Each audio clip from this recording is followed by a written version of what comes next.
everyone. Today, I want to talk to you about what to do on a listing appointment. How do you handle a listing appointment? So here's the scenario. You're prospecting. You set an appointment. You pre-qualify this appointment. Now what? What's next? So obviously, the first thing you're going to do is you should send the seller a pre-listing package. And it's something very simple. It should be sent electronically. You're not going to deliver it in person, waste of time. Let me back up for a minute. You want to be as efficient as possible. You want to set your appointments for the same day, whenever possible. That is a huge priority. You don't set an appointments for tomorrow that you can go on today. You don't have time to deliver packages. You want to create an electronic version of a pre-listing package. You'll have some brief information about you or your company. If you're a brand new agent, what makes your company stand out? Or if you have a great track record, your track record, brief. This is not pages and pages and no, something brief, because they don't have the attention span to be reading a bunch of stuff. You're also going to send out something brief about your marketing plan, not your full marketing plan, maybe one page maximum. What is it that you do to get homes sold that makes you stand out? So you got to think about this. Again, something very simple. You should send a listing agreement. The price should not be there. No price. The price you're going to fill in when you get there. Now, the listing agreement, I actually think it's tricky to send out the listing agreement ahead of time, especially when you're meeting with people that you don't know. Because sellers, I'm big on FSBOs and expires. I think you know that. So for sale by owners and expired listings, they're getting a lot of calls from real estate agents. A lot of them are focused on price. You know, I mean, every seller wants to sell the house for more money. Nobody wants to undersell their property. That's natural. But for sale by owners, especially, they're overpriced. Expireds are overpriced too. If they were priced right, they wouldn't have expired. They would have sold. But the point is that you'll hear a lot of them say, well, if you could get me this price or that price, I'll consider. An expired might say, well, I'll consider this if you could get me this price or my price. So when you include the price in your listing agreement that you're sending ahead of time, very often you're going to get your appointment canceled because they don't know you. They have no idea what you do, why you're the best agent in this marketplace to list and sell this property for them, because you got to have that belief and know that's who you are. But they have no clue. You're just one of dozens of agents that are calling. And without meeting you and getting to know the benefit that you bring to them in this transaction, they're just looking at the price and saying, yeah, no, don't like that, next. Same thing could happen with commission. So you want to be very cautious. Now, if you have a listing appointment with a past client, somebody you know, a referral that you feel confident that they're going to list with you no matter what, well, then it's a different story. FSBOs and expireds are not like that. What else could you include in a pre-listing package? You can include just a very short, very brief, that could even be in the body of the email that you send out, a little introduction. It was a pleasure speaking with you today. Enclosed, please find this and that information. I look forward to seeing you at blah, blah, blah time. So it's something very simple. Basically, your track record or your company's track record, a very brief marketing plan, and maybe the listing agreement. Now, if you're doing a listing appointment over Zoom, which, a lot of agents have done in 2020 and even 2021, just 5 minutes before the appointment, you want to email them the listing agreement for electronic signature. They need to have that in front of them, and they need to have a market analysis. You do not include a market analysis with your pre-listing package either. You want to discuss price when you get there. But if you're doing a Zoom presentation, CMA, market analysis, and the listing agreement 5 minutes before your appointment. And maybe even a little before that, as soon as you set the appointment, you could send out the other information that I sent. Okay, so you got that. Now you have to prepare a market analysis. How do you do that? You go in your MLS and you do a search for properties in the same area, in the same neighborhood, in the same subdivision. You have to figure out how to actually do your MLS search. I can't teach you that. But what you're looking for when you're preparing a market analysis is you want to find 4 active listings and 4 recent sales in the last 6 months that compare well to the property that you are, the subject property that you're going on an appointment for. And I say 4 and 4. I always used 4 actives and 4 recent sales, because if you put too many comparables there, you're going to confuse them. Now, you want to be careful when you select the 4 actives and 4 closed sales, because you want to make sure that, first of all, they make sense, that the seller would look at it. Square footage is similar, the number of bedrooms and baths is similar, the year built, it's in the same neighborhood. If there are certain features, or their property has a pool, it backs up to a preserve. You want to look at the number of garage spaces, and depending in your area, there are different features that are important. I'm just giving you some basic stuff here. Now, sometimes it's not easy to find comparables that are exactly the same. If you're in a neighborhood doing a CMA and they're all cookie cutter homes, and a lot of neighborhoods are easy, but sometimes not that easy. So what do you do in that case? You want to find the ones that are as similar as possible in the same area. And when you're doing this, you have to think like an appraiser thinks.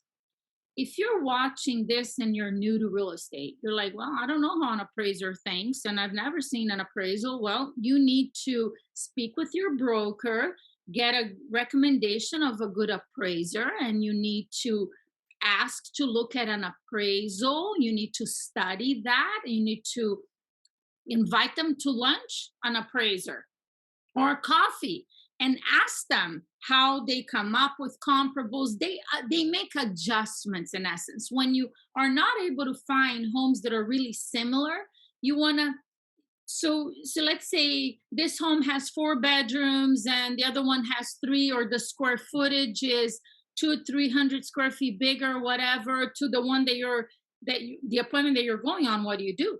You adjust, you add or subtract to the price of the closed sale that you're looking at, so that you can sort of make align these properties. That's what appraisers do. It's really important that your market analysis makes sense, because obviously price is huge. Every homeowner wants to sell their home for the most money possible, and it is your job to sell it for a top market price. And 99% of homeowners, they want more money for the house than the house is worth. That's just human nature. They think their house is special. They want a certain amount of money. They paid a certain amount of money. They put a certain amount of money into it. They're looking online and it says it's worth more. Whatever. The reason doesn't matter. The point is, this market analysis is critical for you to help the seller understand the price, because taking listings is great, but they need to be priced right for them to sell. In a hot market, I mean, you got to really, really be crazy with a price for it not to sell. The market that we're in right now, you take a listing, unless it's something literally stupid with the price, it's likely to sell, but price is still important. So you want to make sure that your market analysis makes sense, because if it doesn't make sense, the seller's going to say, well, this house is not like mine. So it may not be, but you need to be able to explain how the adjustments are made and why that's important. So well prepared market analysis. And you want to make sure that you give a very strong first impression when you get to this house. We all know first impressions are critical. You need to dress sharp, professional. Even if you have one suit, one outfit that you're going to wear to every listing appointment for a while, it doesn't matter. You want to make sure that your hair is presentable, men, women alike. If you're a woman and you could put a little makeup on, that's helpful. And you're dressed professionally, clean, sharp, shoulders back. You want to look confident. Your car should be clean. Pretend they're looking out the window and they're seeing you park your car and you haven't washed it in a year and it's full of dust and whatever. They may even be outside. They peek inside. There's junk all over the place. Presentable, professional, all the paperwork you're bringing with you, the market analysis, the disclosures, the listing agreement, the documents, everything should be organized inside a folder. You don't want to have stuff flying around and you don't know what's what. You want to be prepared. You want to be really, really well prepared. They open the door. You have a smile on your face, a firm handshake. Just, don't break their hand, just a little bit firmer than their handshake. You don't want to go like, oh, how are you? No, that's not very impressive. So now what do you do when you get there? The first thing you're going to do is you're going to ask the seller to show you the property. This should be brief. It shouldn't, unless you're looking at I don't know, 15,000 square foot property, this will take 5 minutes maximum. They're going to show you around. Allow them to show you around. It's a great opportunity for you to build rapport instantly with that seller. Ask questions about the property, about their move, about their motivation, about their experience, if they're a FISBO with people calling, whatever. It's an opportunity for you to engage with them. And it's not going to take a long time. So make sure you do that. Then you're going to settle at the kitchen counter or the dining room table.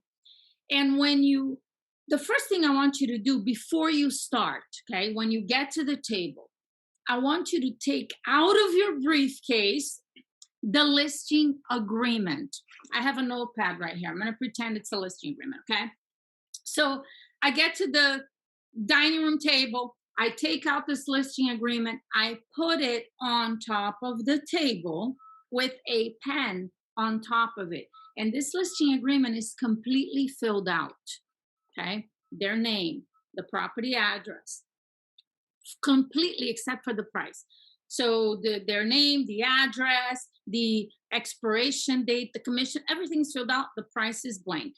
And this is a subliminal close, okay? You just leave it there. You don't say anything, nothing, you leave it there. They know what it is and why it's there, and so do you, because at the end of the appointment, they're actually going to sign the agreement after you go over the price and you agree on a price. You want to make sure that throughout your entire presentation, you have high energy. This is critical. Otherwise, you're going to put people to sleep. They lose interest. They tune out.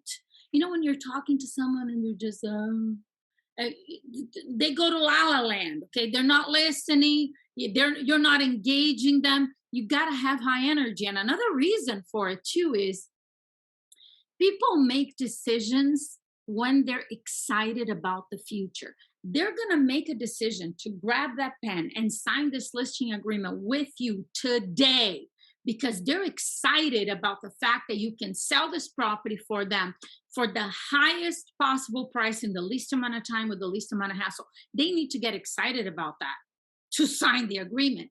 And they're not going to get excited about it if you have low energy. You need to be excited about what you can do for them. You need to be passionate. You want to have a genuine belief that you're going to help them get what they want in the time they want. You're going to help them make this move and it's going to be smooth and you're the best agent for the job.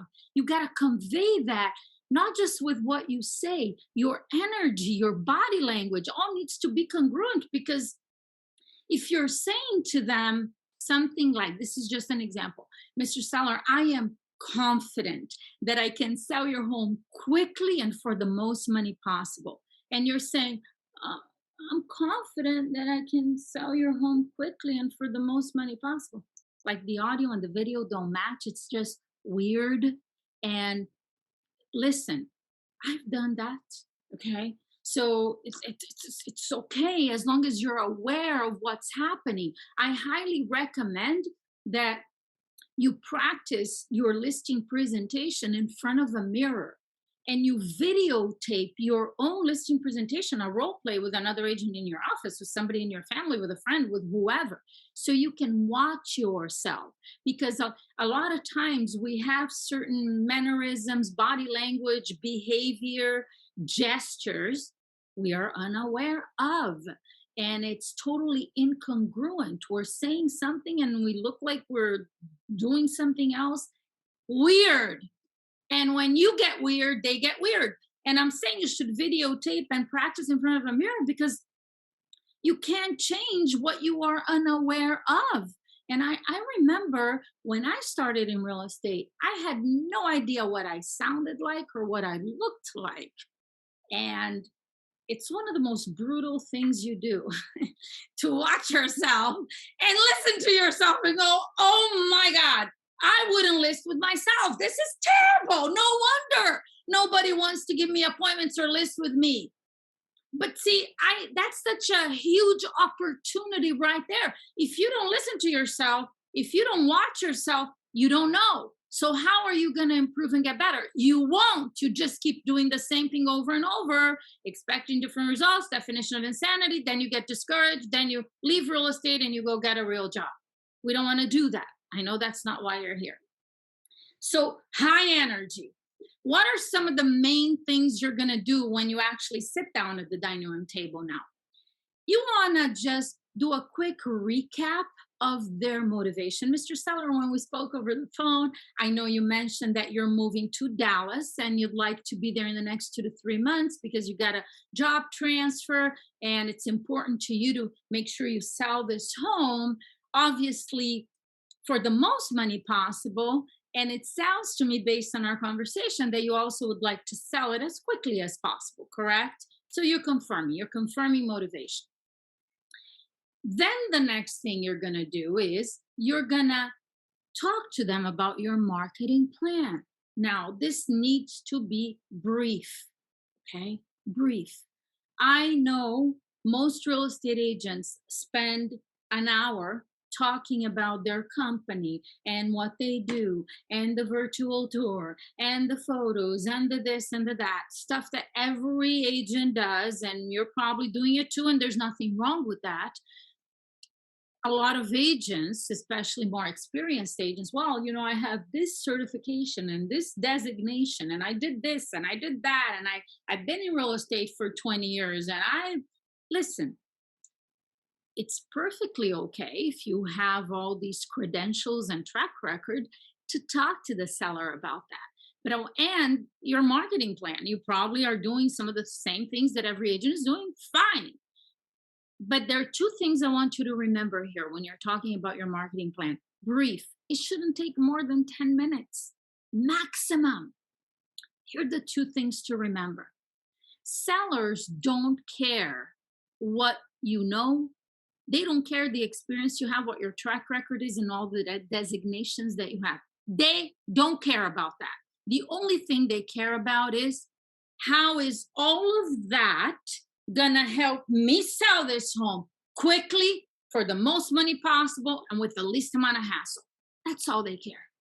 So you want to make sure that when you're using your track record, your credentials, when you're talking about that, you want to make sure you tie that into what's in it for them. Write that down. What's in it for them? Because if they don't see what's in it for them, they're gonna tune out.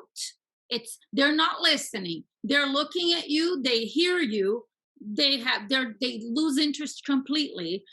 And when that happens, listen, you're not likely to take this listing. So what's in it for them is number one.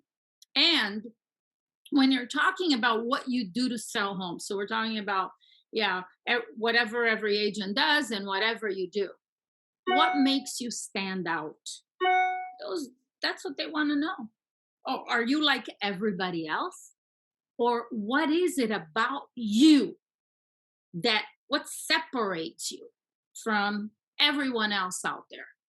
And personally, because this is what I did on every appointment I went on, this is what I teach my clients. What separates you, you are an active and aggressive agent.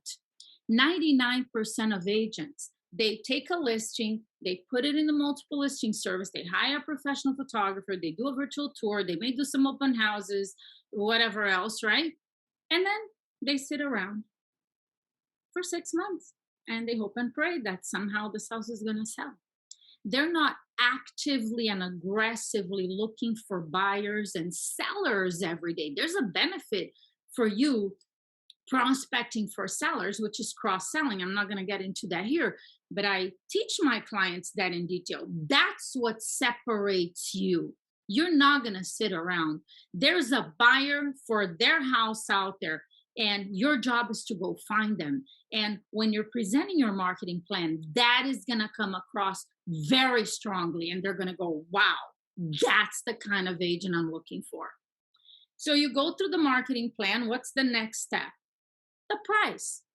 So now is when you're going to take out that market analysis that you prepared, and you're going to go through each of the comparables slowly and help them understand how this compares to their property, the importance of this information, because they're entering a competition. They're putting their house on the market, and buyers have options. They're going to have their house, and they have these 3 or 4 other properties that they're going to be looking at when they look at their home. So it's literally a competition.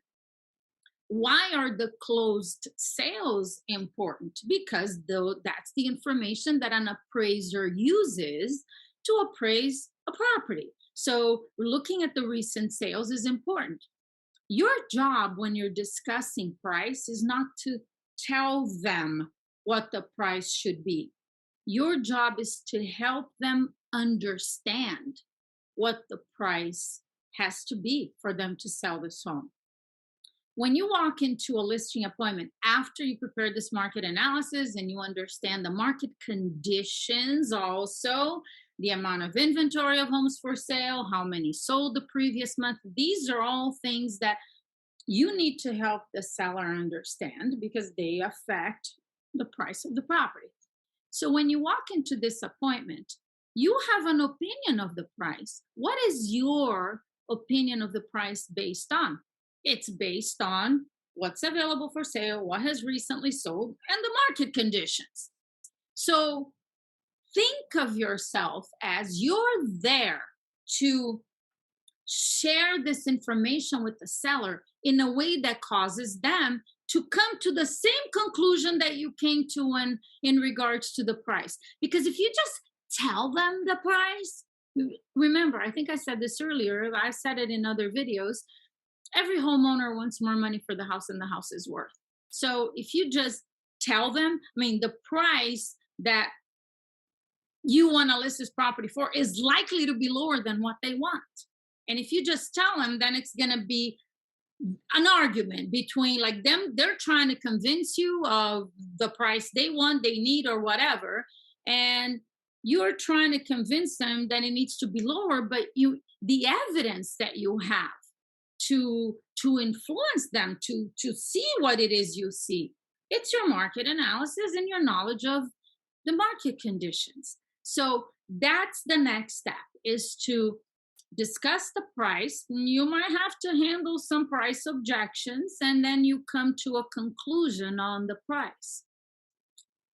If they still have any objections, Hopefully not, because if you pre-qualified well and you've done an amazing presentation, they're ready to sign the listing agreement, which you have right in front of you. Remember, you left it there before you started this whole thing. So when you agree on a price, which is the only thing that's blank on the listing agreement, you write the price and it looks like this. Okay, so you just agree on a price of 599. So Mr. Seller, let's go ahead and price your property at 599 so we can get it sold for you. I just need your signature right here.